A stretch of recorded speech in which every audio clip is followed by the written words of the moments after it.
Hello friends, good evening. So today let's begin with our second session on NCERT. So yesterday we had class number 6, class number 7, and in that we spoke on the aspects of how to deal with the basic NCERT. And today we are into a very important area which is called as class number 9, democratic politics. This book is containing totally 5 chapters as such, and all the 5 chapters put together are very essential from examination point of view. Many of the mains question which was asked in 2022 UPSC examination is been having the source taken from this area. So one message is loud and clear that whenever we are being subjected to this book, this will give you a great amount of grip to write the answer. And now let us see one by one what are the areas which they have covered in this particular 9th book called as Democratic Politics 1. And this Democratic Politics 1 book what we are having is always subjected to the preliminary coverage of Indian Constitution or Indian polity. It gives us a brief idea of all those things. Therefore, let's decode one by one all the content available and let us know how important this book is from examination point of view. Exam is subjected to this input. Therefore, when we cover this area, it will give us a good amount of grip in solving the content one by one. And to start with, what is democracy and why democracy? That is the area with which we are going to start our class today. So what is democracy and why they are going for the aspect of democracy? We will deal one by one all the content in this topic to have a very brief understanding. So to begin with, now generally speaking, I told you sometimes the book will give you information which is not required from UPSC point of view. Like that, some areas are there which I will ignore. And now you just see how the book begins with. You would have already read about different forms of government. On the basis of your understanding of democracy, mentioning a few examples, write down some common features of democratic government and non-democratic government. A very basic type of message what they have started. So this information is not that so important because this page will just speak on some examples to make the students attractive. It is not required from our point of view. And now going by the simplest area, how do we define democracy? That's the topic which we need to decode. How to define, because democracy is something which every one of them cherish. So we should know how we are going to as such describe the democracy as such. One simple factor common to all democracy is the government is being chosen by the people. We could thus start with a simple definition. Democracy is a form of government in which rulers are elected by the people. So every country in the world is having a desire to claim itself as democracy. Yes, come on, we give the option to people to decide everything. But it is not true in all cases. There are various examples where people do not have any amount of right. Therefore, one of the basic ingredients is that democracy is a form of government in which rulers are getting elected by the people. So people are considered to be the supreme source of power upon which the government is functioning. First point, do remember this area. After completing this, just come down, you will come to know about the aspect of Myanmar. For example, the army rulers of Myanmar were not elected by people. So Myanmar, when it was being controlled by the military junta, the military people do not come under the elected representative. They came into power just because the aspect of power was being given to them as they have taken it from some responsible authorities. Therefore, here that cannot be subjected to democracy. In the last time when you mentioned the king of Saudi Arabia is also a ruler. And here king doesn't come by way of election. They come by way of a birth in the royal family. Royal family birth will decide the aspect of king or queen. Therefore, they cannot claim themselves to be a democratic person or democratically elected person. That stand will not come to them. Therefore, the question is very simple, that is, democracy is all about people's rule and nothing more than that. People come and they make a big amount of say, and people rule is always the prevailing rule in case of democracy. And generally speaking, here the democracy is always subjected to a good amount of institution as it provides a great amount of opportunity. What and all are there? Let us deal them one by one. For instance, democracy gives every man the right to be his own oppressor. a biggest amount of right. So it is giving the option for a person to show his dissent. And number 2, democracy consists of choosing your dictator after they have told you what you think it is you want to be here. Man's capacity for justice makes democracy possible, but man's inclination to injustice makes democracy necessary. And democracy is a device that ensures we shall be governed no better than we deserve. All the ills of democracy can be cured by more democracy. So the only answer for democracy happens to be democracy. So democracy is a vibrant tool and every one of us desire it because it gives a great amount of justice. Now coming on to the mains topic in this area. Sir, how come ninth book will give mains answer? Yes, it will definitely give. For instance, features of democracy. Features of democracy simply speaks about what are the salient things which makes democracy a subject of celebration. Every one of them, they are liking democracy. Why? What is the reason? For that, please understand, democracy, which we started a form of government in which rulers are being elected by the people. So here, generally speaking, why democracy is required? What are the areas to celebrate the aspect of democracy that we will deal? In this domain, please understand that they have given some example of this Pervez Musharraf, who had a military coup in case of Pakistan. So military coup means the military will take over the civilian government and civilian government will become puppet government and the military will become the most powerful person. So here, whenever a military government takes over, when there is no amount of elected person coming and ruling the government, that cannot be said as a democratic government. That is what they have mentioned under this area of this Pervez Musharraf. Yes, and then coming on to the first topic relating to the aspect of election, you can please see this line. First feature is, in democracy, the final decision making power must rest with those elected by the people. So here the decision making power is in the hands of those who are getting elected by the people. So people cannot come and make a law. They're electing somebody and they're telling that, come on, you go and do the work. On behalf of him, somebody is doing the work. Therefore, people representatives are the one who are being given the mandate to do the task on behalf of a larger population. So you can mark it somewhere. This type of democracy is otherwise called as representative democracy. If you remember our yesterday's class, we spoke on this area. Representative democracy is the core essence of Indian democracy, and we are a classical example to ensure that representative democracy prevails in India. As the number of people are large in number, to make a decision, we need a good amount of members who can take a call urgently and immediately, and for that only we had elected representative. Number 2, the most important aspect of democracy is a free and fair election. Sir, why election is required?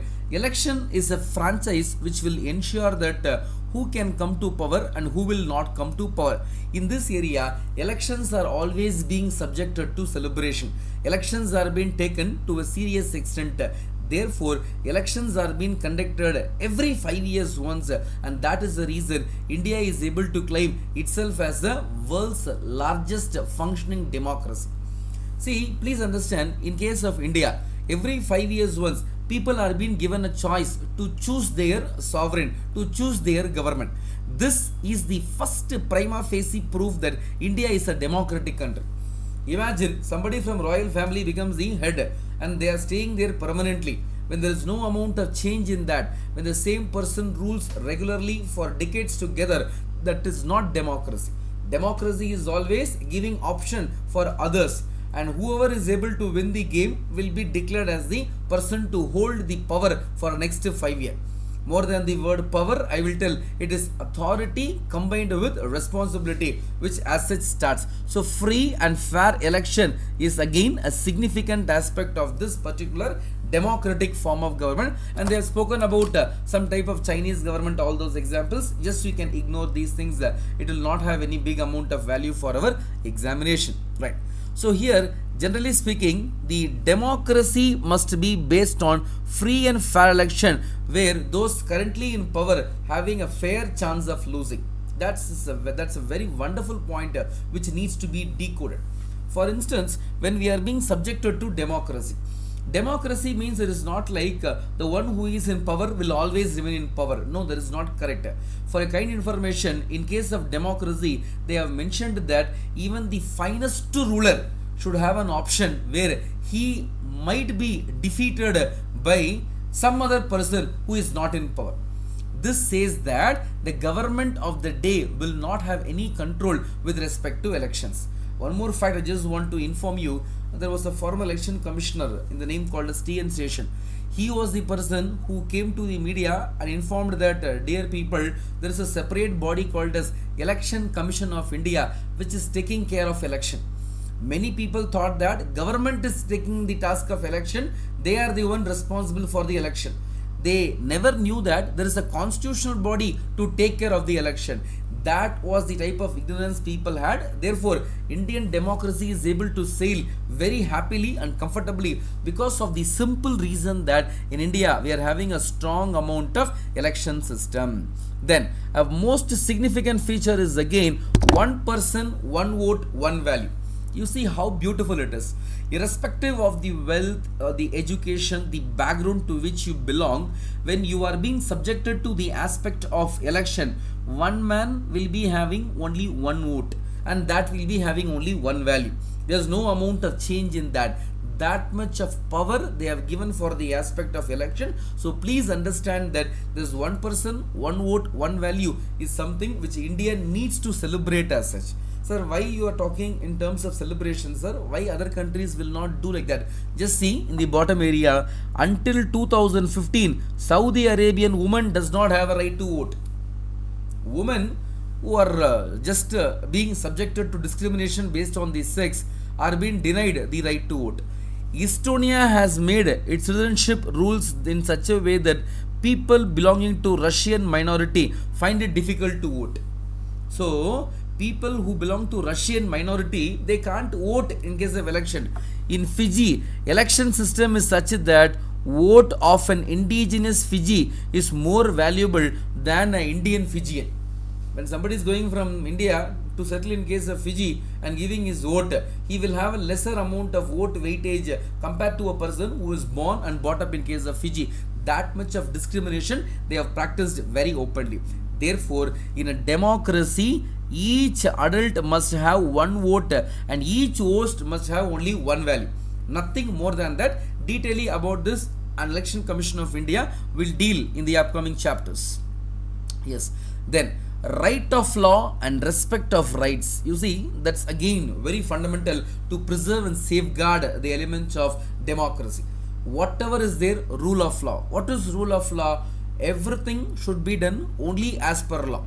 That's what they say in case of England. If they want to kill a dog, they will follow the procedure to kill a dog. Just imagine how they are doing in case of India. Randomly we find many dogs getting killed. So exactly rule of law, which is a concept given by A.V. Dicey, D-I-C-E-Y, that person who gave rule of law, says that there is complete absence of arbitrariness. Nothing is arbitrary. People work based on uniformity, and to just reconfirm the message, we are telling that the element of rule of law is one of the famous essence of democracy as such to a large extent. Yes, so please understand, at last what they are mentioning is, in democratic government, rules within limits set by constitutional law and citizens' rights. So whatever they have done, it is all based on the element of constitution. The law is getting defined and designed. Nothing is getting worked out based on just like that random choice. So people are being given a great amount of opportunity to frame things. At last, how we can sum up in case of this democracy? So please understand, democracy is a form of government in which rulers are getting elected by the people. And here you please understand the four important factors what they have given. Rulers elected by the people take all major decisions. First point, election is happening to ensure that change of government is possible. And number three, the choice and opportunity is available to all people, rich and poor. Anybody can become the head of this particular nation. And then the exercise of this choice or to a government limited by basic rules of constitution and citizen rights is all considered to be the significant celebrating aspect of Indian democracy. And to move as such, why democracy? The last aspect in this particular chapter is why democracy. Why are we heralding the essence of democracy to a larger extent? And number two, why there is a need to go by the aspect of democracy as such. And for this, some story is starting. I told you, aspirant who is into the UPSC preparation need not go by these things and all, because sometimes it will just cost your time and nothing result will be available from these stories what they have mentioned. And here we'll just go by the content of two things. Number one, why democracy is not required and why democracy is required. If you know these two information, it will be very comfortable to frame an answer in the mains exam. Now, arguments against democracy. First one, leaders keep on changing. Every 5 years there is a change of government, therefore it results in instability. So only one man is ruling continuously, he knows everything perfectly, but when leaders keep on moving from one place to another, this might result in a great amount of flop show. Number two, democracy is all about political competition and power play. There is no scope for morality. The moment the element of democracy steps in, people forget that they need to be moral, so that is getting missed. Number three, so many people have to be consulted in democracy. So sometimes due to extreme amount of population, so much of consensus which people obtain, which people take, delay might happen. And then elected leaders do not know the best interest of people. Obviously it happens, no, it is not that always the taste of the voter, the taste of the leader will match as such.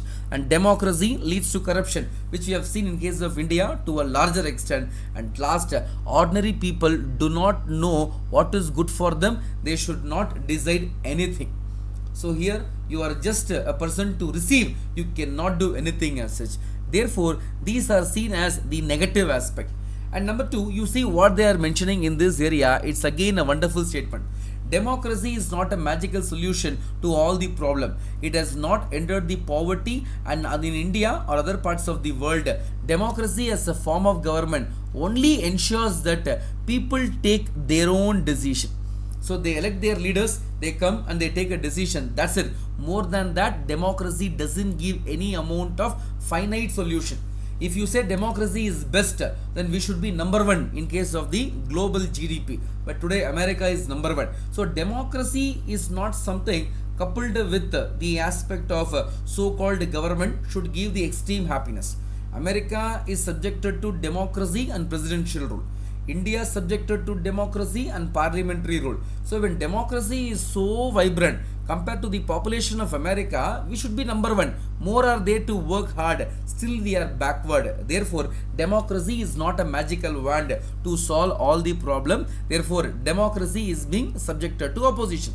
In this area, just see the smallest example. China, so against democracy, China famine of 1958-61 was the worst recorded famine in the world. Nearly 3 crore people died in this famine. During those days, Indian economic condition was not much better than China. Yet, India did not have a famine of kind China had. So sometimes democracy is required. See, when China and India, both of them are same, when China is not able to prosper, China is having a great amount of pain, India was also having the same level of condition. But luckily speaking, our democracy has saved us to a largest extent. So in this area, we can tell that China compared to India, the China's growth is not that so good being a communist nation, and democracy in India, what we have, has given a finite answer to the aspect of people's development. At last, please understand here, a democratic government is a better government because it is more accountable form of government. Anything you do, you are accountable in the House of Parliament. You have to come and give a reply what you have done and why there is a great amount of issue relating to the aspect of the decision taken by you. And see this line, democracy is based on consultation and discussion. I told you, here nothing is called as one-man decision. Everything is based on consensus. This is why democracy is always healthy, and because of this consensus only, democracy is able to improve the quality of decision making. If one man takes all decisions, sometimes it may go wrong. Therefore, to avoid that, we go by the aspect of democracy. And then democracy provides a method to deal with differences and conflicts. That is required. When there is some amount of irritation, we need to solve it, and that wonderful option is available in case of this democratic form of government, which is again a great amount of solution. And then please understand, democracy provides the only peaceful solution to the problem, because no one is permanent winner, no one is permanent loser. This is again one of the salient feature of democracy. And then to speak more on the democracy, we can say that the element of democracy enhances the dignity of the citizens. Whenever they are subjected to certain amount of right which they are getting denied, democracy will re-ensure that, which is again a celebrating aspect of democracy. And to speak more better, finally, democracy is better than any other form of government because it allows to correct its own mistake. I normally refer with the aspect of our constitution. Constitution is the living document, yes or no? Why? Because what was given by B.R. Ambedkar, that constitution is now been thrown open to amendment. If it is not having the element of amenability, if they say come on, all doors are shut, then under this criteria you cannot as such decide on the parameter of how to adapt the constitution based on current day demand. But now as the option is available, we can tell proudly that democracy will definitely give the best. But please understand, democracy is not the end as such. Among the given choices, democracy looks good, and democracy just simply we install that in a particular state will not solve all the problem. It is all about the efficiency of the administration, and the political apathy what is there and what is missing will decide on the success of this particular democracy. That's what they have mentioned. Democracy cannot get us everything, and it is not the solution to all the problem, but it is clearly better than any other alternative that we know. That is why we are celebrating the aspect of democracy to a large extent. And now the last one will deal about the aspect of broader meaning of democracy and how to go by that. So here, modern democracies as such involve large number of people that is physically impossible for them to sit together and take a decision. So imagine 1.4 billion people in India, they can't take a decision, no? Therefore, sitting together is not possible. We go by elected representative. And then even if they could, the citizen does not have the time, desire or skill to take part in all these activity. Therefore, to put an end for these things, in case of India, we go by decisions. And here, please understand, decisions are being taken on behalf of all the people. When all the people, they cannot come and decide, then the representatives will take a final call on these things as such. And here, generally speaking, democracy is something more comfortable than other elements of government what we have witnessed as such. Therefore, a democratic decision involves consultation with and consent of all those who are affected. Those who are not having powerful have the same say in taking the decision as those who are in powerful. Therefore, those who are not in power or those who are in power, both of them are having the same level of ability to as such see the content. And here the aspect of democracy is always celebrating, and democracy is bound to have a large amount of happiness, because people without having a power also, they can come and take part as such.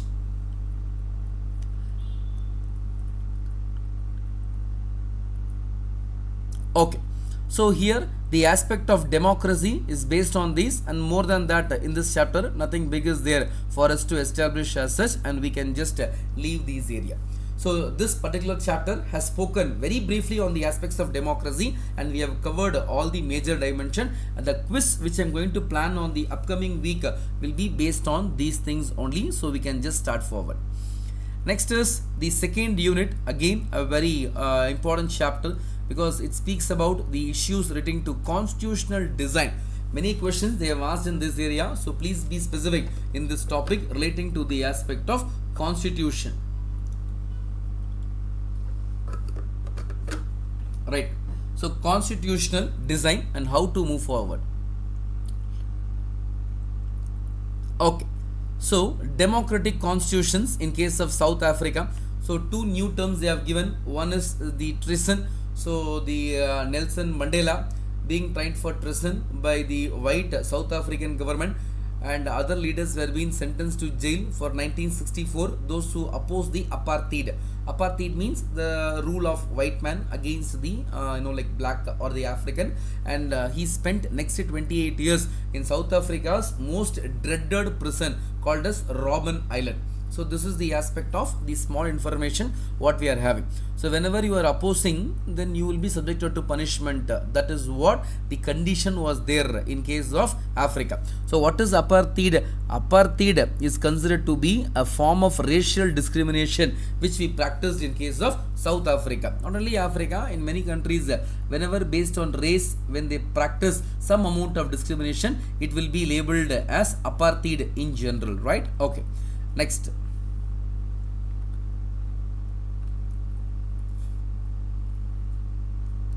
all these things are based on African story. What happened, how segregation took place, all those things, that thing not required. We can start from our own example and how to proceed for the aspect of Indian Constitution.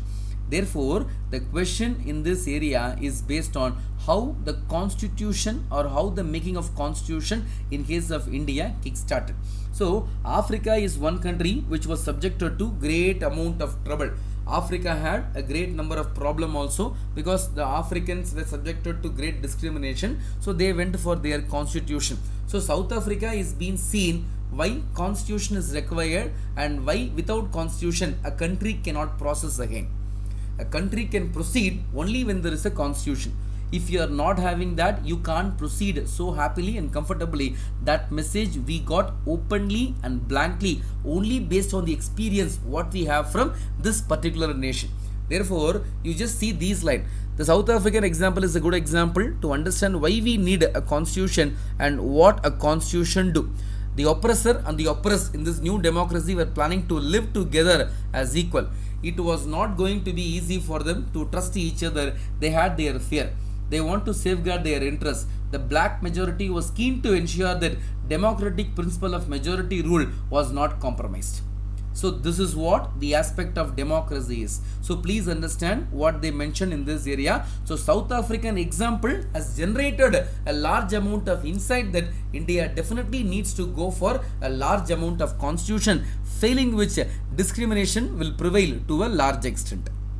So again, they have made a good amount of content. Therefore, here we need to speak about the aspect of constitution.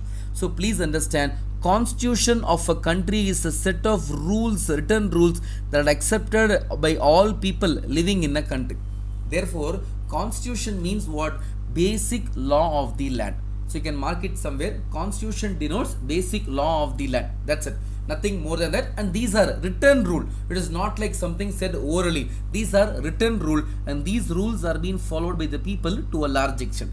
And for a kind information, constitution is the supreme law that determines the relationship among people living in a territory and also relationship between the people and the government.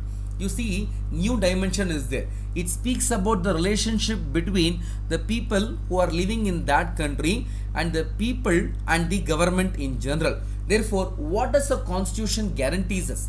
Something it has to guarantee. What is that? Number one, it generates a degree of trust and coordination. So each person should have a trust that we can stay in this country happily and peacefully. That is getting ensured.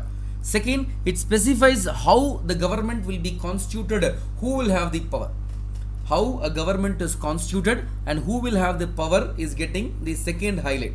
Number three, it lays down the limit of the government. A government doesn't have the power to do whatever they want. They have to work only within the ambit of constitution. And number four, it expresses the aspiration of people about creating a good society. The philosophy, the ideology of how a good government should be there is getting established under this area. Therefore, all the country that have constitution are not necessarily democratic. You see this line, this is very much essential. All the country which is having constitution are not democratic. For example, after the war of independence against Great Britain, America gave themselves a constitution. After the revolution, French people approved a democratic constitution. Since then, it has become a practice in all democracy to have a written constitution. This can be asked even as a statement in the prelims exam. Am I right? All countries that have constitution are democratic in nature. Not required. All country having constitution need not be democratic. So this point you remember, because every country which became independent, they started to have a constitution, but all of them are not subjected to the aspect of a great democratic institution. So constitutional presence doesn't confirm democracy. Constitution is on one end, democracy other end. So both of them cannot be clubbed. Please understand this input, very important from examination point of view. Now the real heart and soul begins, that is called as the aspect of making of Indian constitution. It is not that so easy. In the bracket information, whatever is there, for example, Vallabhai Patel, Abul Kalam Azad, we have some facts given on the left hand side. Please cover that, because when you take it, it will be very easy as such to understand these things and use in the mains examination. First fact is that the making of constitution for a huge and diverse country like India was not an easy affair. And number two, I just want to establish one fact to every one of you in this class, that is, many of us have an opinion that Dr. B.R. Ambedkar was the person who gave all 380 plus articles in the constitution. It is not true. See, as a matter of fact, we can tell that more than 270 articles were given by B.N. Rao and another 80 plus articles were given by B.R. Ambedkar. So B.N. Rao, who is the constitutional advisor, was the person who gave more than 2/3 of the articles of the present Indian constitution. Therefore, Ambedkar role is something very chief. He was the drafting committee chairman, very powerful post, all those things. But yet still, when they ask on factual data, then we can tell more than 2/3 of the articles in the present constitution was interpreted, was enacted, or were brought into the Indian constitution only based on the insights given by B.N. Rao. That fact, please remember, that is very much required. And number two, here the element of Indian constitution, not that so easy, because we had partition and people didn't have consensus. There was a great amount of irritation in the making of constitution. Despite all those things, we have made a constitution of India, and therefore that needs a good amount of appreciation. Here in 1928, Motilal Nehru and 8 other Congress leaders drafted a constitution for India. So that is called as, in 1928, they used to call Nehru's plan. So Nehru plan is nothing but giving a constitution, but the government didn't accept that, but somehow we prepared a constitution for our own self. 1927, when the so-called Simon Commission came, they said Indians are unfit to prepare a constitution. To just act as a challenge to that, we constituted a committee under Motilal Nehru and other 8 Congress members, and they in turn gave a constitution for India, but that was summarily rejected by the British government. In 1931, the resolution of Karachi session of Indian National Congress dwelt on how independent India constitution should look like. Please understand, it's a preliminary question. So how independent India constitution will look alike was discussed in 1931 Karachi session. This is again a very important thing. And here we had issue called as universal adult franchise. Anybody above the age of 21 should be given a right to vote, right to freedom, right to equality, rights of minority should get protected. And these and all were the core area in front of Constituent Assembly, the body responsible for creating the Constitution of India. Right. So with this input, we started as such. And generally speaking, the aspect of the Constituent Assembly is giving a great amount of say to come and participate in the making of India. And here, please understand, there is one more thing. On the basis of the British had introduced a very weak legislature, elections were held in 1937 to provincial legislature and ministries all over British India. These were not fully democratic government. So, the legislative assembly, what got created, didn't give a proper amount of concern. Therefore, in this area, the aspect of democracy is always subjected to celebration. The democracy is always subjected to acceptance, but we are gaining experience. The experience from British, what we gained, made us to tune the democracy according to our demand as such. Right. So Indian government adopted many procedures and other things like Government of India Act 1935. Why? Out of all experiences, we came to know how to prepare the constitution, and that was really speaking an awesome job. And to begin with, as such, the Constituent Assembly. So here, this is the body responsible for making the constitution. So this body was given more amount of power. The drafting of the document called constitution was done by the assembly of elected representatives who were called as Constituent Assembly. So Constituent Assembly is a body responsible for the aspect of election making, and that is how they start as such. Election to Constituent Assembly were held in July 1946. First fact for us to remember. 1946 only we are having the election, and first meeting took place in December 1946. Therefore, country was divided into India and Pakistan. Into two they divided. The Constituent Assembly also divided into two. One is the Assembly for India, other the Assembly for the Pakistan. So Indian Constituent Assembly, Pakistan Constituent Assembly, like that they started. And here we had totally 299 members. So we had elected member, nominated member, all category of members joined together to prepare the constitution. On 26th November 1949, our constitution as such came into effect. On this 26th day, that is the day when we had the Purna Swaraj resolution on Jan 26. To commemorate that day, we just postponed for another 2 months, and on this particular day, we became republic by giving our own constitution. When we are working with our own constitution, we are being labeled as a greatly republic nation.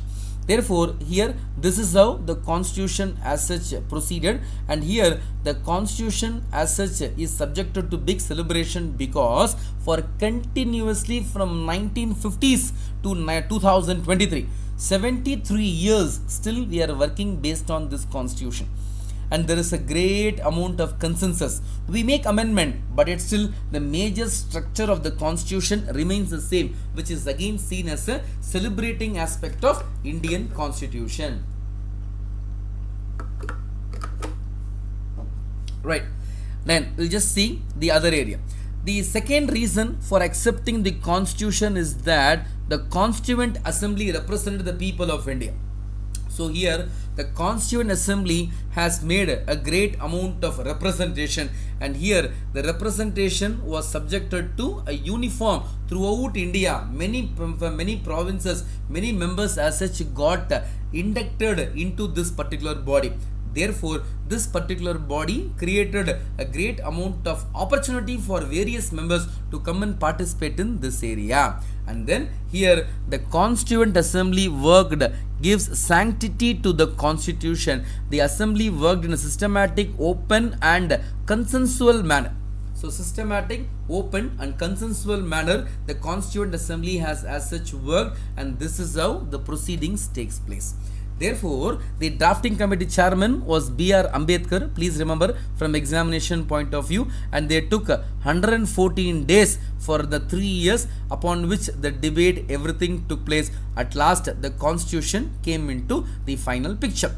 Now, what are the philosophies that was the guiding principle of Indian constitution? Upon what they prepared the constitution of India, that we have to as such deal one by one. So they have given the inputs of each person. Therefore, we will see what and all has done. So here B.R. Ambedkar role is very essential. So B.R. Ambedkar says inequality has to be abolished, and here that is been subjected to great amount of content, and here there is a difference. How Mahatma Gandhi wants to remove inequality, how Ambedkar wants to remove inequality, there is a good amount of difference. Just go through these area, you will get a great amount of contradiction what prevailed between Ambedkar and our great B.R. Ambedkar and Mahatma Gandhi. And now, to begin with, we'll just see the philosophy upon which the constitution as such got enacted to a large extent. What are the ways in which our constitution is getting enacted? So, values that inspired and guided the freedom struggle and were in turn nurtured by it formed the foundation of Indian democracy. Therefore, we are taking inspiration from American model. Most country in contemporary world has chosen to begin their constitution with a preamble. So preamble becomes the identity card of the constitution. Every one of you in this class, please remember the word preamble. So what do you mean by sovereign? That means you need not ask anyone else's permission. You can run the government on your own. The word socialist means government will come and do the task of providing as such justice to all. Secular means all religion will be treated equally. The word republic means head of the state will get elected, not coming from nomination. Justice means absence of discrimination on the grounds of caste, religion, gender, etc. Liberty, that is unreasonable restrictions on citizens will not be as such imposed. And then we have equality. In the eyes of law, all are equal. Fraternity means here we are following a principle of universal brotherhood. Nobody should be treated as inferior and somebody as superior. This is how they prepared the Constitution of India. And here a constitution is not a mere statement of values and philosophy. Please understand, it is not only values and philosophy. This is something where it speaks about the aspiration and changes in society. It will deal about what is the people's demand, people's aspiration, and they start working on those lines. Therefore, constitution is always subjected to celebration. And then most importantly, it puts limit to what government can do by providing some right to citizen that cannot be violated. I have a right to move freely across length and breadth of India. Nobody can stop it. That right is getting guaranteed by way of constitution. Therefore, constitution is subjected to the most holiest text ever a country has witnessed.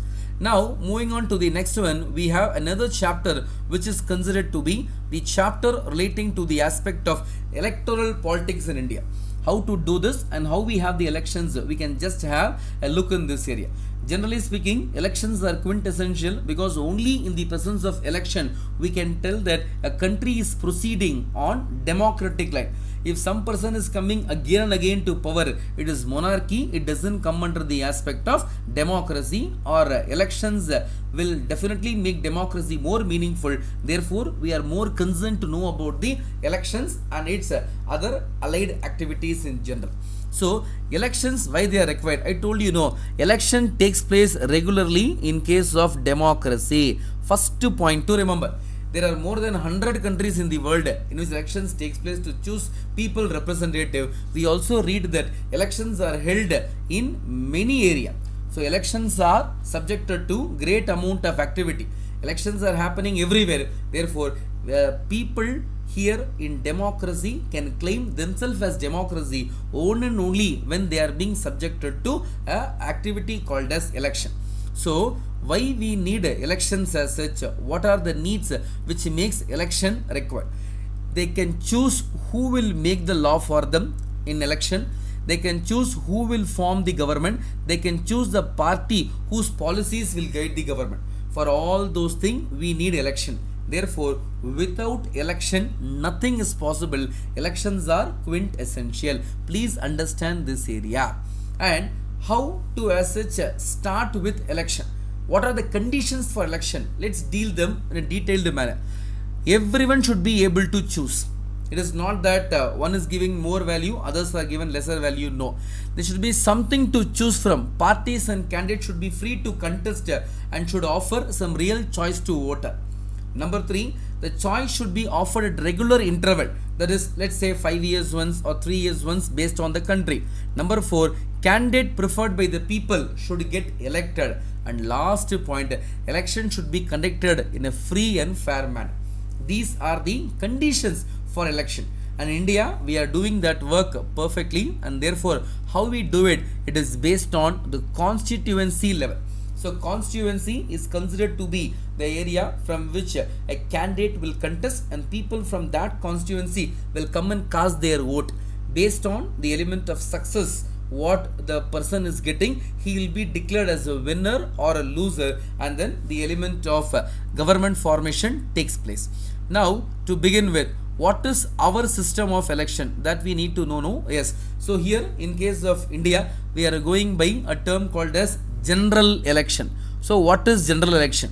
5 years once when they form a government, that government election will be called as general election. in between a member dies, a member resigns, when they are going for in between the 5 year any election, that will be called as by election. Please understand these two terms, though it is very easy to look like, but when we learn these basic things and proceed forward, our further readings will be very comfortable, right? Okay, so here they are talking about Lok Sabha and Rajya Sabha. A person who is elected as a winner for the parliament will be called as member of parliament. For state legislature, he will be called as member of legislative assembly, otherwise called as MLA. So in state it is called as MLA, in center, that is in parliament, it is called as the member of parliament, otherwise MP, the short term what we are having.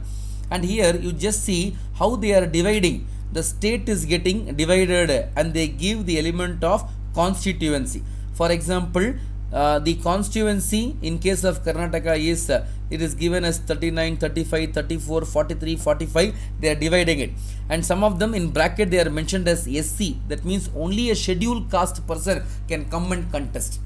Others cannot contest. When nothing is given, anybody can contest. So in India, we are having some constituency which is called as reserved constituency as such. So reserved constituency, what do you mean by that? Reserved constituency is something where something is earmarked for scheduled caste and scheduled tribe. Only when you belong to scheduled caste and scheduled tribe, you can come and contest. Otherwise, you cannot contest from that seat. Sir, when a seat is reserved for SC, can ST come and contest? No. When a seat is reserved for SC, only a scheduled caste candidate can come and contest in that area.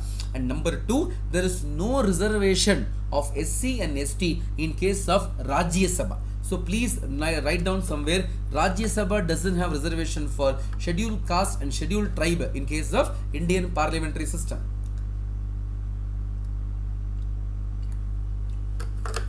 Right. So to begin with, we'll just see the aspect of how the reservation is being given to others, and then voter list. How the voter list is getting prepared.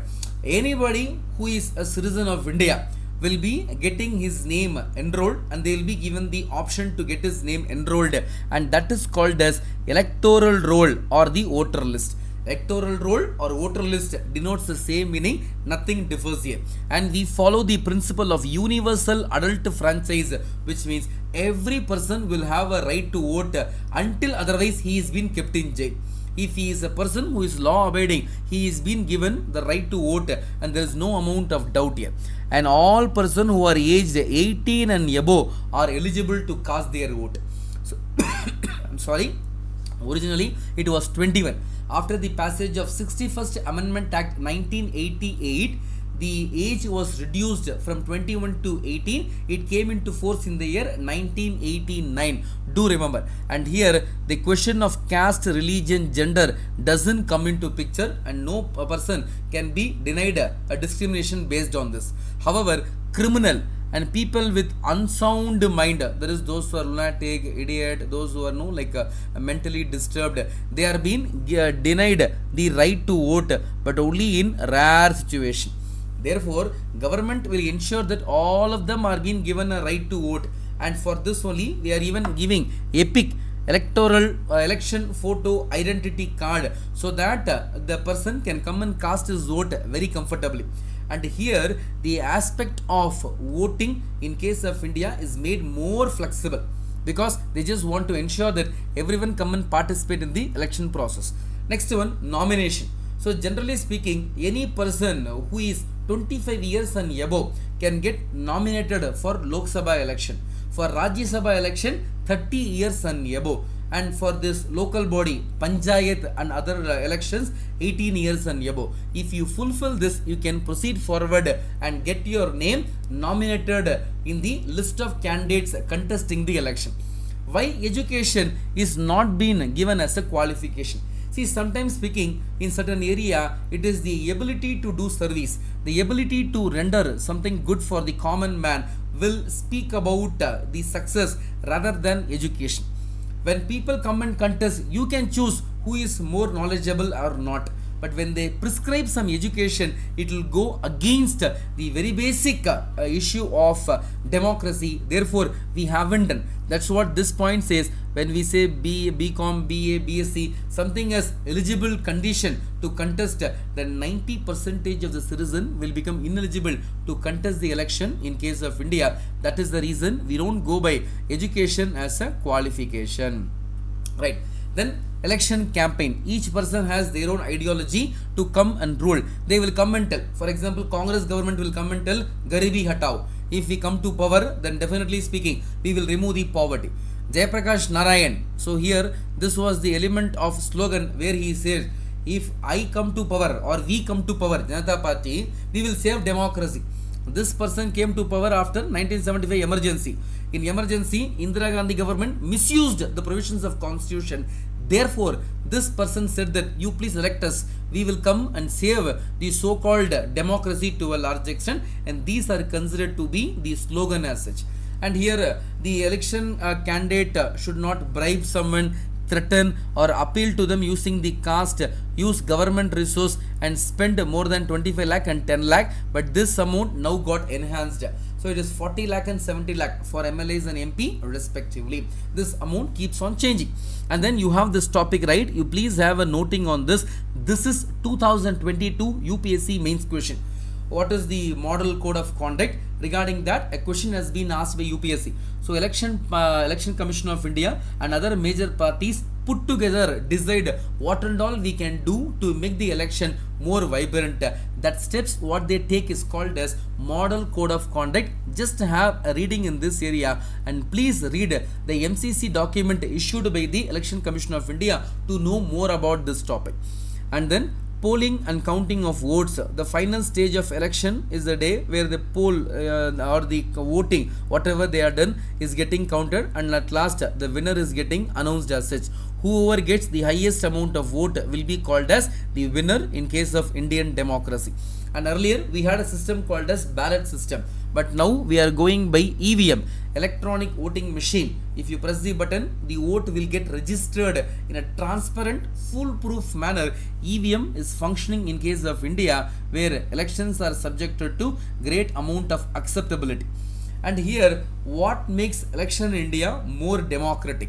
Why we speak on the celebration aspect of democracy is because we are having independent election commission. Constitution of India is permitting election commission. Article 324. They will ensure that elections are being conducted in a free and fair manner. They will have the superintendence of the election, and they will ensure that government doesn't have any interference in the act of election. That is the reason we can tell with our head held high that Indian democracy is always subjected to large amount of the role played in a transparent manner. See, Election Commission asks EC to bar criminal netas. Election Commission orders repoll in 398 constituency. Photo identity card not must in Bihar poll. Election Commission tightens norm for poll expenses. Everything they will do. They will not leave it as such. That shows how elections are very important as such, and how Election Commission of India is doing this task in a wonderful manner. Therefore, election in case of India, if it is not free and fair, it will never exist in long term. It is existing because we are having a free and fair method of election. In India, the illiterate and the underprivileged people vote to a larger section when compared to rich and privileged in Western nation. You need some amount of financial status, wealth status to vote. In India, it is not so. And here, common people in India attach a lot of importance to election because they feel it is our right to choose the government, which is again a significant aspect of Indian democracy. The interest of voters in election related activity has been increasing over the year. This itself reconfirms the message that we believe in democracy to a very large extent as such. And now, how to as such proceed for the aspect of free and fair election? What are the problem linked with this area? Why we are having some issues as such? Sometimes speaking, the element of money power and unfair means can be used. This may result in aspect of democracy becoming undemocratic. This is one area which needs to be had a great amount of concentration, failing which election cannot be considered to be so far comfortable. And number two, here people who are having high money are able to win the election.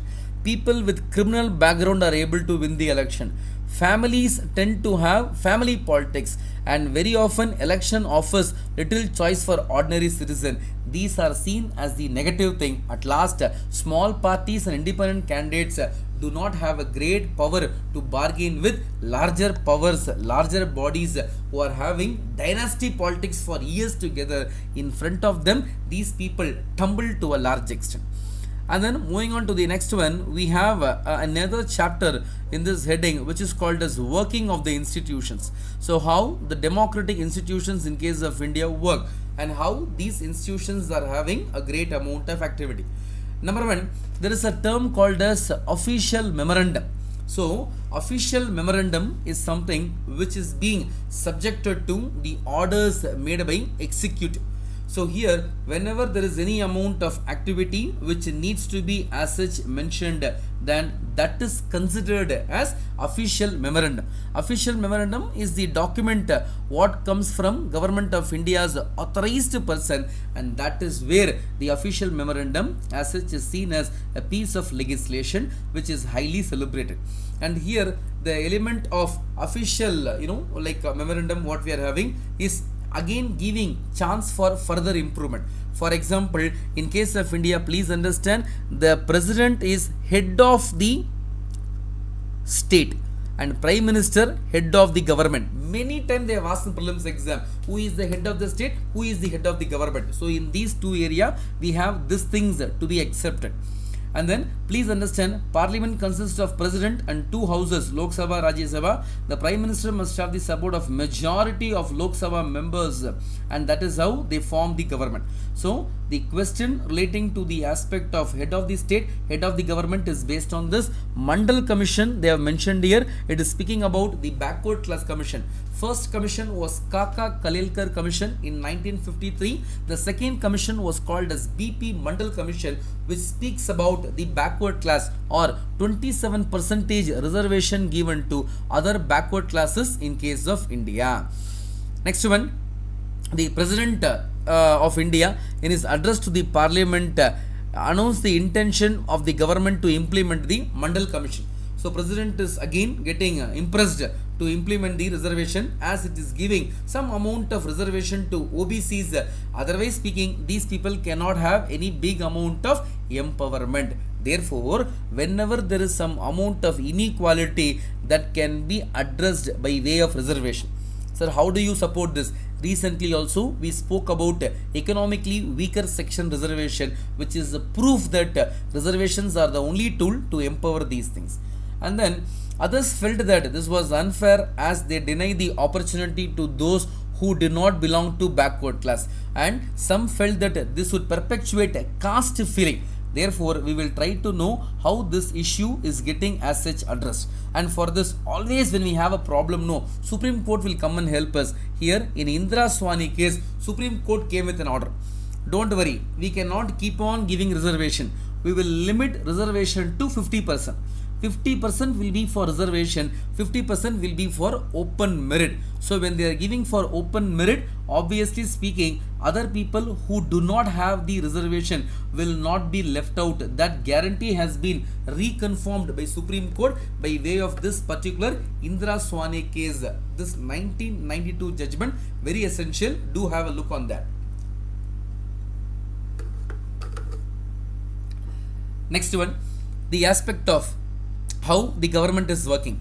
Prime Minister and the cabinet are institution that take all decisions, right? So implementation done by civil servant like people you after coming into service, and Supreme Court of India will check what are the dispute between the government and citizen and then solve it.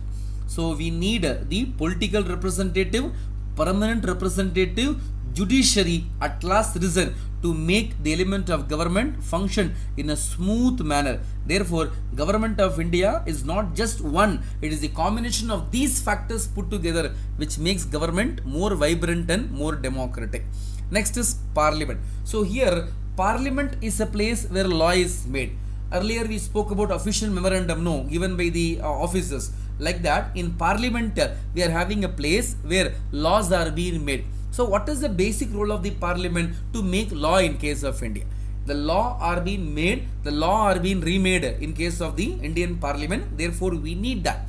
On the other hand, why do we need a parliament? Because only when there is an elected representative, it will voice the element of opinion of entire India. Otherwise speaking, when people take decisions on suo motu basis, that may not represent what really India needs.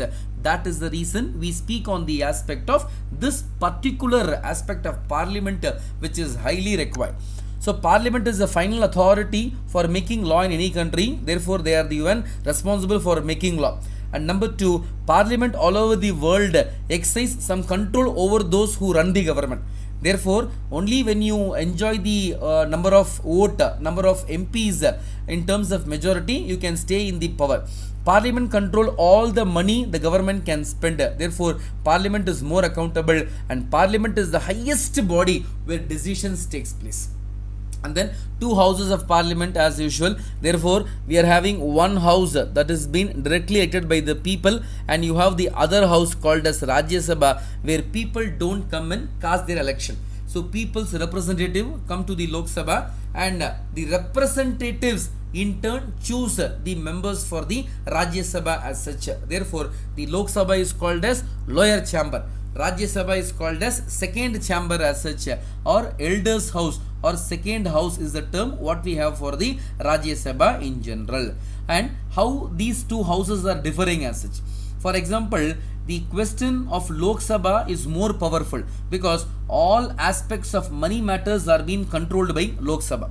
Rajya Sabha can at the most do a task of 14 days they can delay. This was the prelims question a couple of years ago.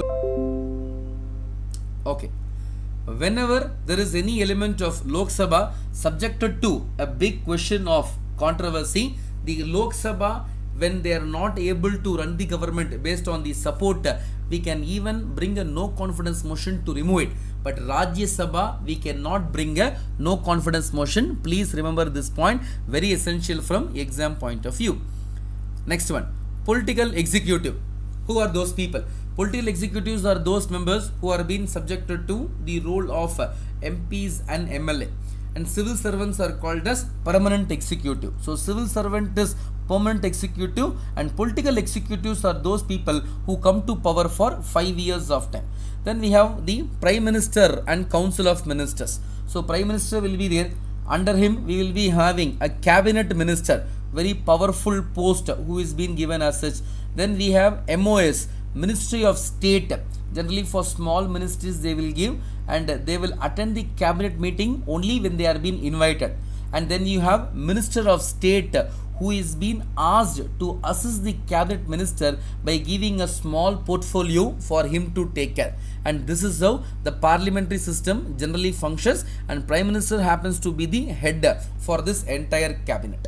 And Prime Minister doesn't have a separate say in case of the constitution. Like a normal MP only he functions, but he is the head of the government. When Prime Minister resigns or dies, the entire government will collapse. That doesn't apply to other MPs as such, and all decisions are being taken in consensus with the Prime Minister of India. That fact do just remember.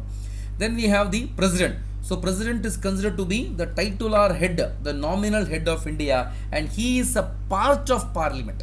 Parliament is having Lok Sabha, Rajya Sabha. No, in that President is also a part of it. Therefore, he is considered to be head of the state, nominal head. He is having only nominal power, doesn't have a great amount of power, wherein which Prime Minister enjoys large amount of power.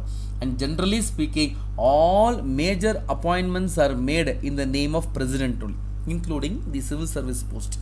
That is why they say Article 311, civil servant can be removed only by authority who is superior than the appointing authority. Appointing authority is President of India. More than him, we don't find any person to remove you. That is why people call civil service as a steel frame, and it is very strong that nobody can come and remove you or threaten you when you are functioning as such. And here, President of India is subjected to the work in connection with the Council of Ministers, and he will ensure that the system is functioning smoothly. Then we have presidential system. Two types of system is there. One is presidential system, other is parliamentary system. If president is accountable to the parliament for all his actions, when both of them are working hand in hand, it is called as parliamentary system. For example, Indian democracy. If you take America, they follow presidential system. In America, the parliament name is called as Congress, and the president is not having any amount of binding connection with respect to the Congress of America. That is how presidential system operates across the world. And then the final body is judiciary. So they give a fair verdict, fair judgment, and ensures that the element of judiciary, the question between citizen government, citizens and the group of state government, or two or more government, or central government versus state government, for all these questions, highest court of appeal in case of India happens to be the Supreme Court of India. Independence of judiciary means it is not under the control of legislature or executive. It is being subjected to free amount of behavior. Therefore, judge of Supreme Court and High Court are appointed by the President on the advice of Prime Minister and consultation with the Chief Justice of Supreme Court. That means they are subjected to large amount of power. A judge can be removed only by impeachment motion passed by 2/3 members of the House. And it has never happened in the history of Indian democracy. Even when they attempted, it was dropped as such. So judiciary is given the highest amount of power. And then you have a term called as public interest litigation, which means any person can approach the court to solve a problem in which, though he may not be affected, he can fight, he can try to bring justice on behalf of others. These are the four areas. There's one more chapter pending that I will do in the tomorrow session as such. So any doubts and clarification or clarity or content you want, you can just chat it in the mail what we are having. And one more fact I just want to have it with you, that is we are having the commencement of a batch. So 25% discount is there. 30th June is the last date for you. So GS and optional we can just have in Academy. So do contact the Academy. They will tell you how to have the admission and other process. Thank you. Have a great day.